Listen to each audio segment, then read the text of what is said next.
Okay, Brad, so we had really good news this lunchtime today that you've signed for another year. Delighted from all the Tonbridge fans, obviously. How do you feel about this? Yeah, no, I'm happy. Obviously, like for me, when the deal came about, I'm enjoying my football here. Feel loved here, so it made sense for me to just get that out of the way. Haven't got to worry about it now, and I can just like look forward to next season and going into pre-season next year and knowing what I'm doing straight away off the bat. So it's nice feeling. Because you can have a good summer and know exactly where you stand. Yeah, exactly. So a little bit of a transition this year, really, from starting as a fullback, I think, and then moving into midfield, which I think you've fitted in perfectly and done a great job there. How do you feel about that transition? Yeah, well, I mean, I played midfield growing up my whole life. Even when I was at Carshalton a few years ago, I was a midfielder.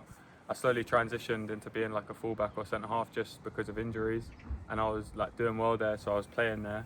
But it's the same. Like for me, I like playing football. So for me, I could play anywhere on the pitch and like just do what I'm asked. And yeah, I feel like I enjoy it. I think, for my personal opinion, is you're in the frame for Player of the Season, possibly, but obviously there's quite a few contenders. Any of your teammates you think might be pressing you for votes? Yeah, no, definitely. Do you know what I mean? I feel like it's one of them roles where you sometimes go under the radar.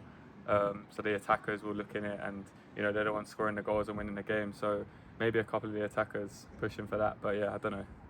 And do you feel you've learned from Alan Dunn, particularly in developing your position? Yeah, because he's like, I feel like for me, one thing that I've noticed, I've always had like a natural engine, but he's like big on us staying fit, and you can see when we obviously get our stats after their games, the games that we're running the most, we're winning.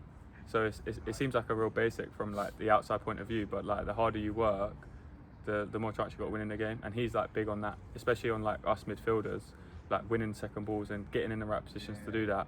They're the things that like you maybe don't notice enough like as an outsider, but when you're involved in the game, people obviously recognise that that's what's helping the team. So I feel like that's one thing that he's obviously like pushed me to be better at, which I feel like I have. Certainly shows, mate, certainly shows. And I understand you've encouraged Bailey to take up your day job, which is a barber. I have to ask you, did you let him have a practice on your hair? He didn't. To be fair, he started it before me. Oh. When I first came here in the summer, I was literally just randomly said to him, like, I want to start being a barber. And he was like, oh, that's what I do. And he had only just started then.